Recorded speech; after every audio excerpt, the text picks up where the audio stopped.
I want to preach from the thought this morning from this text, God's mercy and your calling. God's mercy and your calling. And sometimes when you think about the idea of calling, it's a very mystic type of thought. When people talk about calling, like, am I called to do this? You think about it in such a way, it's like, well, you want to go pick up a piece of grass that you ripped up out of the grass, and wherever the wind's blowing, you toss it up, and it's just like, it blows. Well, clearly that's where God's calling me. We seem to mystify the idea of calling in our lives, but what we see in this text, in this passage, is that there is a connection between the sovereign hand of God and His mercy to our calling. There's a connection there, because sometimes we're going to be tempted to say, okay, what does God want to do in my life? Where does He want to move me? Where does He want to take me to? And we can tend to make it more complicated than it needs to be. I'll be frank with you. God's revealed to us through His Word what He has for us, and that He's calling us as His people to move forward in faith, in obedience to His mission that He has laid out for us. And so the big idea we're going to see in this passage this morning is this, is that God's sovereign plan gives you a mission to tell others about God's mercy. I'm going to repeat that. God's sovereign plan gives you a mission to tell others about God's mercy. That is God's plan for your life. In a nutshell, and we see this here when we enter into this book, Jonah, that some of us might be familiar with. Most of us probably are. We've heard all of the stories about it. So whether this is your first experience of the story of Jonah and the whale, maybe it happened back when you were young, or maybe within the past few years, you maybe have heard large swaths of stories about this book. We're all coming in with different thoughts and ideas. Maybe for you, when you think about Jonah, you think about VeggieTales, and you're like, that is where I'm at right now. That is my reading interpretation of the book of Jonah. So it doesn't matter where you're at right now. Maybe you're a skeptic right now. Maybe you are someone who believes that this story could maybe be fictitious, and maybe you deem it implausible that such a miracle could happen. Let's be real. From first glance at this story, it might seem odd. You're like, the idea of a whale, or which is really what the Bible says a great fish, by the way. We don't know exactly that's a whale, so sorry to just ruin everybody's thoughts of VeggieTales or something like that. So a great fish swallows a man. If you're not a believer in the room, I understand why you look at that and say, well, that is odd. We've never seen that happen before, and then the man makes it out. That's exactly the point. We cannot imagine such a miraculous act to happen on our own. Miracles happen because of the sovereign hand of God. Jesus Himself affirms this story of Jonah. In Matthew chapter 12, verses 38 through 40, He says this, "But He answered them, an evil and adulterous generation seeks for a sign." How many times have you tried to seek after a sign to prove that God's going to do something in your life? "But no sign will be given to it except the sign of the prophet Jonah. For just as Jonah was 3 days and 3 nights in the belly of the great fish, so will the Son of Man be 3 days and 3 nights in the heart of the earth." If you need a case alone for the historicity of the book of Jonah, Jesus Himself is verifying it for you. He's verifying this is a reality here, and He's saying this, that happened to point you to me. Because I'm greater than Jonah. I'm the one that you need to see, that you need to redeem your life. We must understand it's easy for us to focus in on Jonah being swallowed up by a great fish, but that's not the point of the book. The whale or fish is not the central figure. Friends, Jonah is not the primary figure. The book is about God's mercy and how it extends to the nations. As followers of Jesus, our mission isn't to determine who acquires God's mercy, but to share the good news of His mercy to those that are around us. See, sometimes when we come to the prophets, it can be hard at times for us to read the prophets. Maybe you have read the prophets and felt so far removed from them. You see Isaiah and his faith. You see Malachi, what happens there. And you're like, man, I can't even relate to them. However, I would like to argue in alignment with Anthony Carter that I think Jonah is the everyday prophet. Jonah is the one that's probably the most like you at times, and we're going to see that throughout this sermon series, that you probably relate to Jonah in ways that you didn't even really understand. Throughout this series, there's going to be moments when you see Jonah's response and you will think, I would have done the same exact thing. Or maybe I'm tempted to do it now. Friends, we're more like Jonah than we would like to admit, but it's Jonah's need for a sovereign God and His mercy to work even in his own life. Because, friends, we're the ones that we need help of our own unbelief. We struggle in that same type of way. We struggle to understand God's sovereignty and His mercy and how He desires to reach the nations despite their rebellion. That's us. We don't believe other people deserve the mercy. We want to determine how other people get mercy, but God's the one who determines it by his sovereign hand. In verse 1, it says, "Now the word of the Lord came to Jonah." What does this mean? God came to Jonah to give him a particular mission. When God spoke to people, people listened to him. See, God has spoken to us through his word, but we don't want to listen to him. And that's something that happened throughout the Old Testament. They had an understanding of the reality of when God spoke, they wanted to listen. And maybe that's you right now. You're saying, well, I want to hear God speak. I want to hear God move. I want to see a big move of God happen in my life. Well, friends, you got a glorious book that is God speaking to you in a faithful way. Friends, run to the book. The word of the Lord has come to us, and we know he's revealed himself to us through the scriptures. He showed himself to us. So Jonah's here minding his own business, but God comes to him and gives him a word. He knows it's something that should be taken serious. And it's the reality that Jonah was appointed for such a time as this. This moment, God had called Jonah to be a missionary for the glory of God. It wasn't based on Jonah's desire, his desire to reach this particular type of people, but God had appointed him in this moment for a purpose. God calls him to this task to be a strategic instrument in the hands of the Redeemer. Friends, do you want to be a strategic instrument in the hands of the Redeemer so that he can mold your heart, he can shape you, he can call you out to reach more people with the glorious news of the gospel? See, God could have engaged someone else in the mission. Maybe that's you right now. Maybe you're always saying, well, God, you'll get somebody else to do it. But friends, God has a plan for you in your life, for you to be on mission, for you to reach people for the glory of God. And some of us are waiting right now. Our reason for not going on mission is that we're saying, God, when are you going to speak to us? When are you going to tell us what we need to hear? Friends, he showed himself to us through his word, and he's given us a mission, so you don't really have an excuse. We'll get to that a little bit more later, but that's the reality we need to wrestle with in our own hearts, is that God has given us a mission. He has spoken, but will we listen? See, under the sovereign hand of God, Jonah found himself in this situation for a purpose. And as we ponder our own role in the mission of Jesus, we need to understand that God has uniquely located us in this time, in this locality, for a reason to reach people with the good news of the gospel. But are we going to bear that missional identity for our lives? It's interesting here because this isn't the first time that Jonah has heard a word from the Lord. And y'all know how this story goes a little bit, and so spoiler alert, we'll get to it later on, but Jonah flees. He hears a word from God and he runs, and we see that in verse 3. We'll get there in a few moments. But this wasn't the first time. Jonah had heard from God before and he responded in faith. We see that in 2 Kings chapter 14, verses 23 through 27. I'm not going to read the whole thing right here, but here's what's happening. So there's a king that's ruling, Jeroboam. He's ruling at this time. But we see in verse 25 that God spoke to Jonah, the son of Amittai. So he's speaking to him. Sorry, Amittai, my bad. Amittai, son of Amittai. He spoke to him, the prophet, who was from Gath-hepher. And for the Lord saw that the affliction of Israel was very bitter, for there was none left, bond or free, and there was none to help Israel. But the Lord had not said that he would blot out the name of Israel from under heaven, so he saved them by the hand of Jeroboam, the son of Joash. So under this reign of this king, God appoints Jonah to go on mission to share the good news of God's mercy to Israel. This is happening before this moment. Jonah understands what it means to hear from God to go. Jonah was content in that moment to go, to be that person. This people needed to be reached with the good news of God's mercy. God had appointed Jonah for that moment. There's one difference between 2 Kings and the book of Jonah. It's his audience. Jonah's early missionary journey was to his own people, and his current missionary journey was to reach foreigners, the people that he didn't know, the people that he didn't really want to hang around. Jonah was cool with reaching people that were like him. You get that? Well, if they were just like me, God would be able to use me in a more intentional way. Well, if they just had the same hobbies as me, we could build that deep relationship with them, you know. For Jonah, he had some skin in the game. These are my people. Maybe you feel that propensity even in your own life. Maybe that's for your family members. You want to see the gospel go forward in your family, and that is a great desire.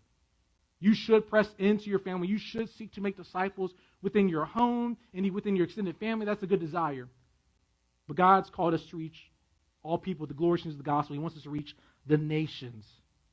And if you make it such an easy reality to say, well, I just need to reach the type of people that I like, friends, you're probably not going to reach people in your generation. I'll be real with you. Most of the disciples that I've made and the disciples of disciples probably were not like me to the perfect T. And I think God in His grace did that to me. Because it actually challenged you to trust Him in making disciples. You need to trust Him either way, so don't try to mince my words there. But here's my point, is that when you can rely upon your own flesh to try to make somebody in your own image, you'll be more comfortable reaching them. But when you're making people into God's image, despite their brokenness, despite their sinfulness, you still want to reach them with the glorious news of the gospel. Why? Because God's mercy extends beyond you. It's not all about us, friends. See, God is not calling us to the easy life. He calls us to the obedient life. And in obedience, we are called to reach all people with the gospel. But friends, we want the mission of Jesus to be easy in our lives. We want to be able to I just want to go to the people that I want to go to. No, God's calling you to go to the people that you don't even like. Jonah knew there was much to lose in going on mission for God. It was Jonah's preferences, his idols, his commitments had to all be checked at the door. And that's what God's mission requires of you. Are you willing to check those things at the door to see the glory of God advance? So God speaks to him, he hears it, and then God's telling him to basically arise and go to this people. And Jonah has a decision to make. See, we're all called to sacrifice it all in obedience to God's great commission for the church to make disciples of the nations. And so you might be looking at Jonah, oh, that was Jonah's calling. No, friends, if you are a follower of Jesus, you've been called to be on mission. You cannot love Jesus, love God, and seek to honor Him and love your neighbor without making disciples. It's not possible. We've separated this within the Christian faith to act like, well, we can just do the personal piety ourselves and not seek to be missional. But from the beginning, God has had a mission to build a people. Genesis to Revelation is God's story about Him building His people who rightly worship God and seek to honor Him. So friends, we are not called to partial obedience, but full obedience. Partial obedience always leads to disobedience in your life. Well, I used to be on mission. 5 years ago, I reached somebody with the gospel, and so now I was faithful then, but right now, I'm just in a season where I'm focusing in on me, or I'm just in a season where God just hasn't brought the right people into my life, and so I'm just waiting. Just be honest. You're being disobedient to the mission of Jesus. Just be honest. When you're not taking this seriously, when you're not going towards people, seeking to reach them with the gospel, that's where you're at, friends. Even for Jonah in this moment, his partial obedience was, well, God, I'll go somewhere else. That's still disobedience. See, the will of God for your life is simple and direct, friends, and I want you to hear this from me with the most love and an encouragement. Here, reach the nations with the gospel. That's God's will for your life. Oh, that sounds so simple. It really is. But what is God's chief aim? What does He really have for me? Everything that you should do, if you're a follower of Jesus, should be driven towards the idea of seeing more people know and love God. Everything. I don't care what your vocation is, it should be all for the glory of God so that more people will come to know God. That's our mission. That's who we are. That's an identity shift that we need to have as God's people to understand. This is who He's called us to be. But are we going to live a lifestyle where we're just going to be disobedient? Well, I have too many things going on in my schedule. I got family time. Well, why don't you make disciples with your family? Bring people to your table. Walk alongside people. Point them to Jesus. You're on mission together. It's not your own mission apart, but your own mission together for the glory of God. See, in verse 2, God communicated His calling on Jonah's life, and He said, arise and go to Nineveh. And at times we are just more complicated, more inclined to complicate the will of God. And we're tempted to respond like Jonah. We want to run and we want to flee. See, Jonah was the man who previously reached his own people, and he felt good about it. He did something for God. And maybe that's you right now. You're clinging to something you did in the past. Well, this past summer, I did go to that one event where we tried to be missional. That's cool. That's great. But is it the identity of who you are? See, we're like Ken. We too get frustrated when God calls us to reach people we do not like or did not plan investing in. Have you ever had that thought before? Maybe God keeps bringing the same types of people around you, and you're just like, God, why do you keep putting me in these spaces with them? That person you're trying to duck, you're trying to get away from, but God just keeps bringing them, knocking on your door, pursuing you, like, hey, how are you doing? Like, want to be your friend, and you're like, I don't really like you. I don't really want to hang out with you. But God's brought them there. That's why you have to have an understanding of the sovereign hand of God in your life to make disciples. Man, imagine somebody took that posture with you. Well, I don't really like you. And some of us aren't likable. And we need to be honest about that. We probably should change that. If you're not likable, you should want to become likable. It's a good virtue to have for people. I'm just telling you. But we look at other people, and I'm not saying likable just being a people pleaser. That's not what I'm saying either. But I'm saying likable in the sense of you want other people to want to know you, to be in a relationship with you so you can make disciples. But Jonah didn't like them. So what's the big deal with reaching the Ninevites? God called Jonah to reach his enemies. The idea of loving and caring well for your enemies sometimes is hard to fathom, but God's merciful hand extends beyond our comfortability. The person that you're building your life to not be might be the people that God's calling you to reach. You're trying to move as far away from them as you can, but God is calling you to make disciples in light of who those people are.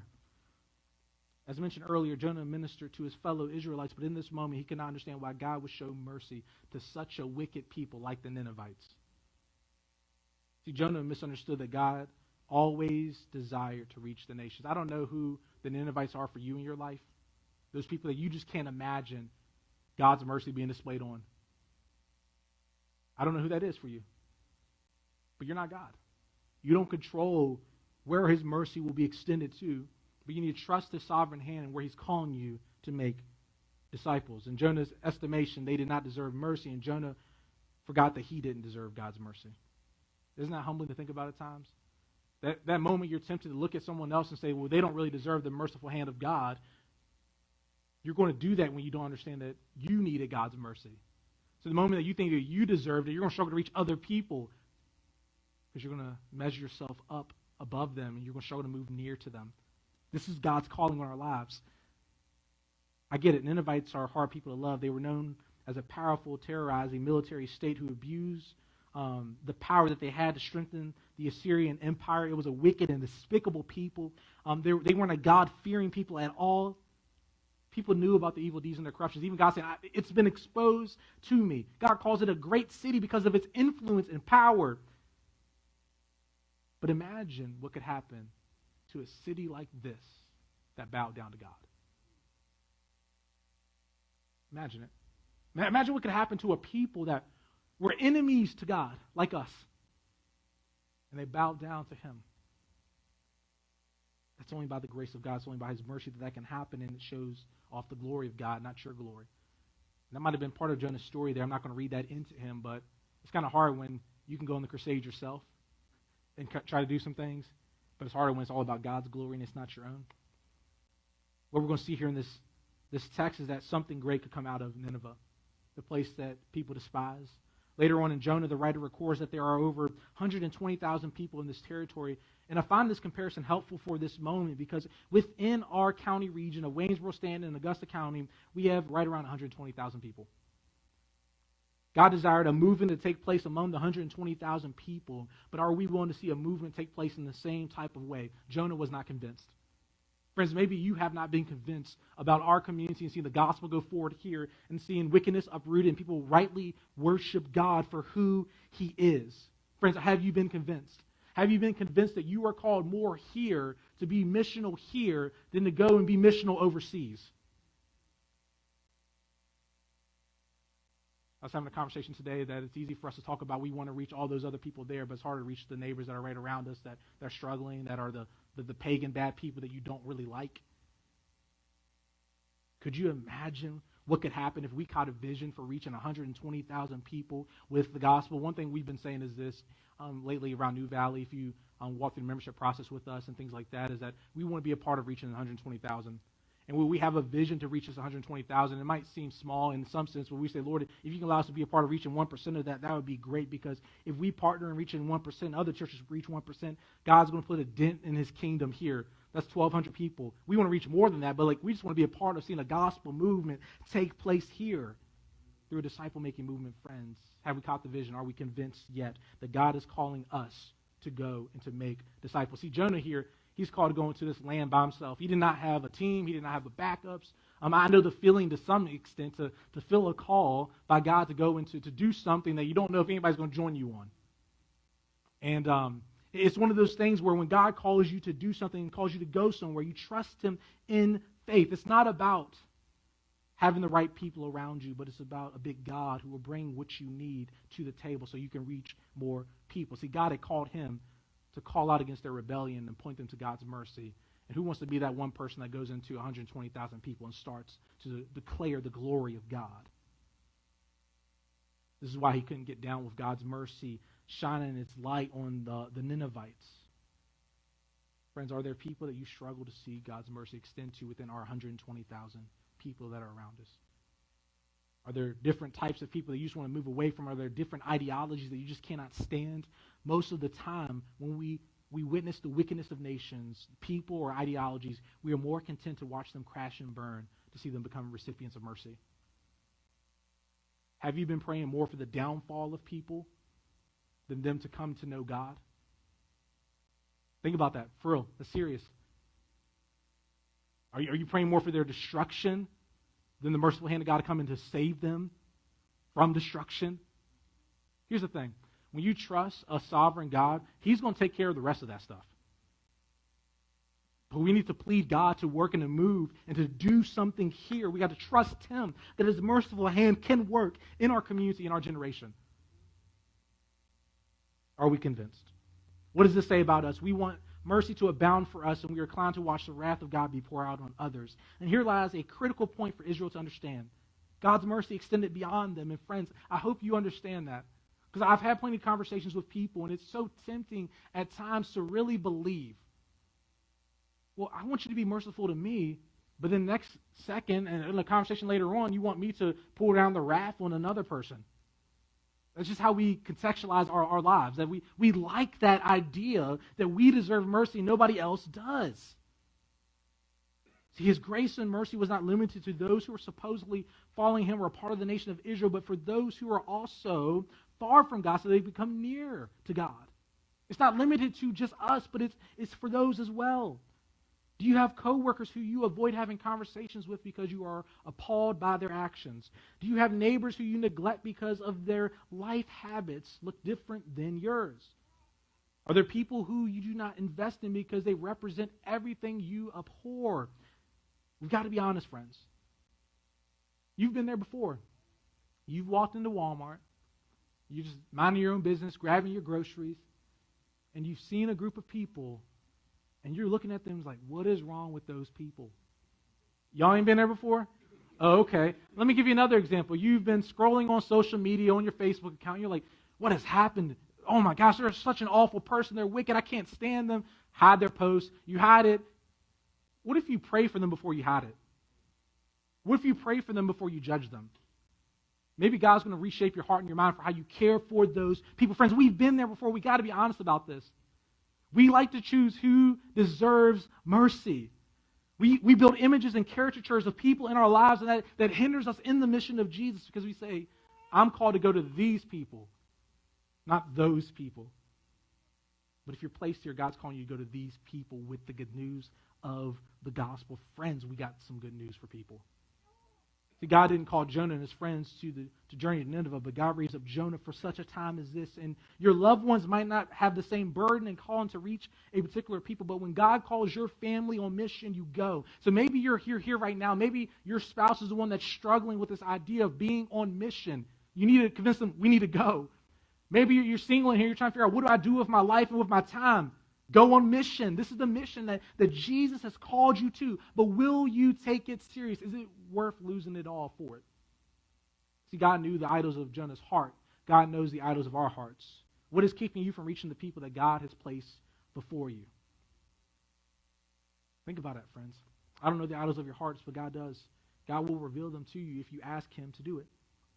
We will see later on that Jonah had lacked compassion for Nineveh. He was too prideful to envision life outside of his normal circumstances and comfortability. I'm good here. I got everything that I need here. I have my habits, I go to the store the same day of the week, I go to the gym at this time or that time, but, making disciples actually takes time. Like, I literally have to go somewhere, mess up my schedule, not do the ideal. It means I have to commit to actually eating with people. I mean, who wants to do that? Like, who wants to hang out with people on a Saturday night when I can relax in my man cave and do it all by myself, just watch the game? But friends, you've been given this missional opportunity. And I don't want to trick you to believe that it's not going to be uncomfortable at times. See, Jonah did not have enough compassion for people to become uncomfortable so they can receive the mercy of God. Is that you, friends? You don't have enough compassion for people to become uncomfortable for a season? Is that you? See, missional living is not easy. Building relationships with the intention of pointing people to the gospel takes time, energy, and patience. It takes people who are willing to be uncomfortable for moments so people can feel alive for the first time. Think about that for a moment. You become uncomfortable for moments so that people can feel alive for the first time. Is it worth it to you?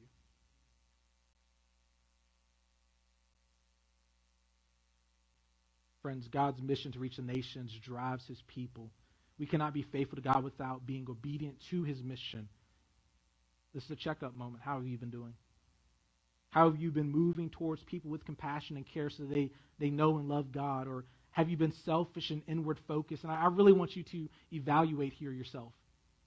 Like, look at your schedule, look at your life, and God has been gracious to you in so many different ways, but are you willing to be a conduit of the mercy of God to share this good news with other people? Are you willing to leverage your life in this type of way? And for some of us, this means that this needs to be a big change in your life. Your habits have been off. You've been committing yourself to the wrong things, but God is calling you to go out and to share this good news. Some of us might say, well, in my heart is in the right place, but friends, no more buts. Partial obedience leads to disobedience. We've been making excuses too long here. We have been. See, God called Jonah to call out to the nation so that the community could be changed. God's calling you to call out to our community, see people change. In verse 3, Jonah responds to God's calling on his life. Jonah hears God's calling on his life loud and clear, and he did not misunderstand it. We cannot get that wrong about Jonah. He understood what God was calling him to, and he comprehended the weight of that and the possibilities of obedience. But after hearing God's word for him, he chose to go in the opposite direction. God called Jonah to go northwest to Nineveh. Jonah said, forget that. I don't got time for that right now, God. I got other things on my agenda. I got so many different things I would rather be doing right now. So he says, instead, I'm going to go the opposite direction. I'm going to go east towards Tarshish. Jonah believed that he could outrun God's plan for his life. Friends, are you trying to outrun right now? Do you really believe that you can outrun his mission for your life? He thought he could outwit God and come up with a better plan for his life. And I like it the way that Anthony Carter says it. He says it well. When you run away from God, you run smack into him. Every time you try to run, God's going to hit you with it. Friends, some of us are running. Maybe this is the moment right now you're running smack into God. You know God is calling you to something. It means you need to repent. You need to turn towards him and leverage your life for his mission. You cannot halfway follow Jesus. You cannot halfway submit yourself to God's decrees for your life. We are like Jonah. When God calls us to a hard task, we will do whatever possible to justify our actions and explain away our reasons for disobedience. But what happened was, I really meant to, but life just got busy. These past 3 months have been crazy, and so, that's why I couldn't do it. And that's why I say, if you actually want to make disciples, meals are a great time to do it. You got to eat. You can't be like, I didn't really have to eat today. Well, if you're not eating at all, that's unhealthy. I really want to encourage you to do that. But the point is this, is that you have time.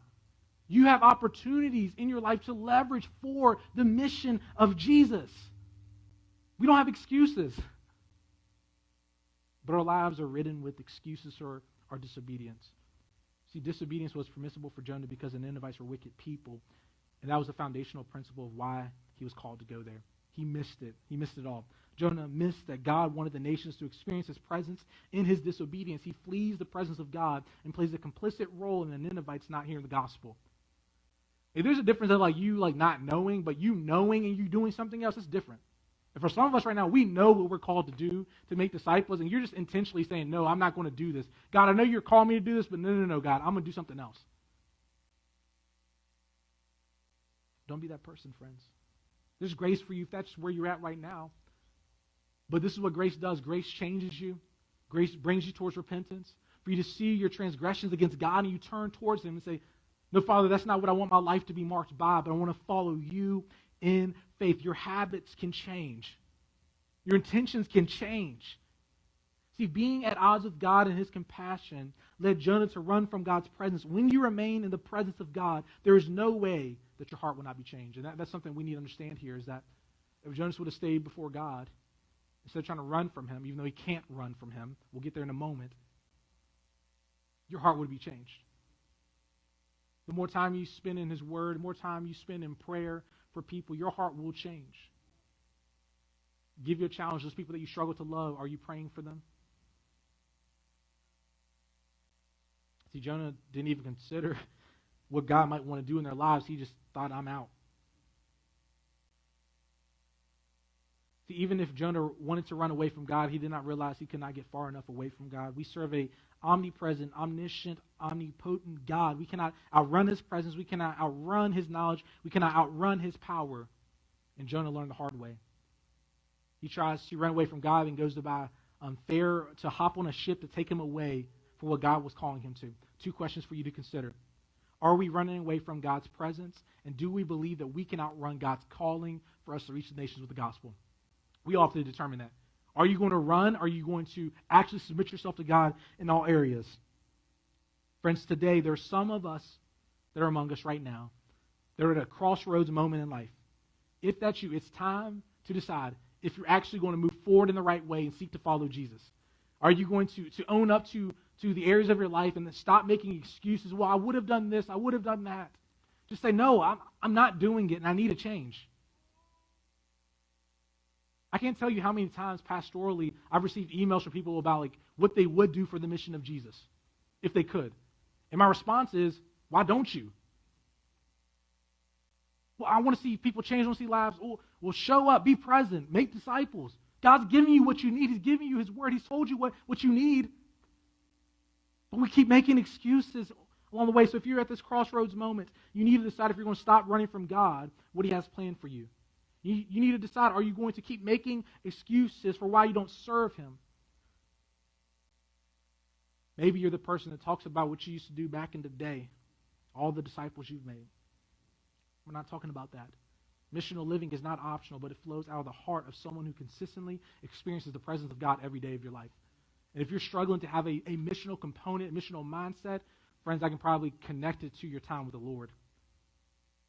Learn from Jonah's desire to flee from the presence of God. Try to dwell in His presence and watch Him inspect your heart and transform it to affirm God's desires for creation. Don't try to run away from God because it is not possible. I got 4 takeaways I want you to have from this passage for you to apply to your life. The first is this, is that God's Word should be authoritative in your life. If we've not gotten to that point yet, I want to encourage you to see God's Word as that.